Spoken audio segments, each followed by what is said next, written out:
Rusiya-Ukrayna müharibəsinə dair tərəflərin atəşkəsə yaxınlaşdığı bir vaxtda Kremlin reaksiyaları durumu düşünülənin tam əksinə daha da kritikləşdirib. Ciddə görüşünün nəticəsi kimi Kiyev müvəqqəti atəşkəsə razılıq versə də, ancaq Rusiyadan adekvat cavab gəlməyib. Məsələ ilə bağlı həyəcan təbili çalan qərb nəşrləri Trump administrasiyasının çətin duruma düşdüyünü yazır. Bloomberg yazır ki, Rusiya Ukrayna ilə 30 günlük atəşkəslə razılaşa bilər. Ancaq prezident Putin Moskvanın şərtlərinin müqaviləyə daxil edilməsinə əmin olmaqda israrlıdır. Bu isə Moskvanın Kiyevlə müvəqqəti deyil, daimi atəşkəs istəyindən qaynaqlanır. Analitiklər bildirirlər ki, Rusiyanın mümkün razılığı yalnız bir neçə bəndə əməl olunacağı təqdirdə mümkündür.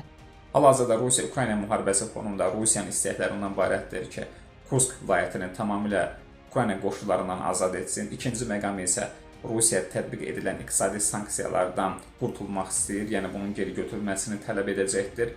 Üçüncü məqam ondan ibarətdir ki, işğal etdiyi ərazilərdə möhkəmləmək və bunu dünya ictimaiyyətinə tanıtmaq istəyirlər. Ona görə də bir qədər bu proseslər uzanır. Rusiya tərəfi NATO-nun Ukraynada möhkəmlənməsini istəmir. Məhz bu tələblər siyasətində yer alır.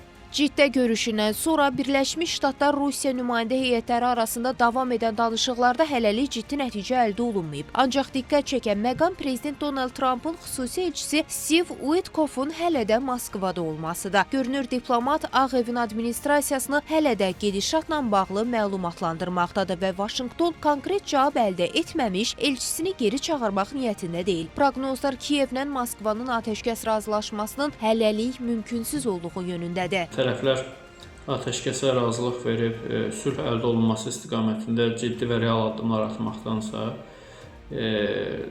söz oyunu ilə məşğuldur. Xüsusən Rusiyadan bu cəhdlər qəbul edilən deyil. Bu şərtlər altında Ukraynanın da nəinki belə deyək də, sülhə, heç atəşkəsə də razılaşmayacağını zənn edirəm. Ümumiyyətlə götürəndə vəziyyətin çətin bir situasiyada olduğu qənaətindəyim, çünki tərəfləri ortaq məxrəcə gətirmək faktik mümkünsüz bir vəziyyətə gəlib çıxır.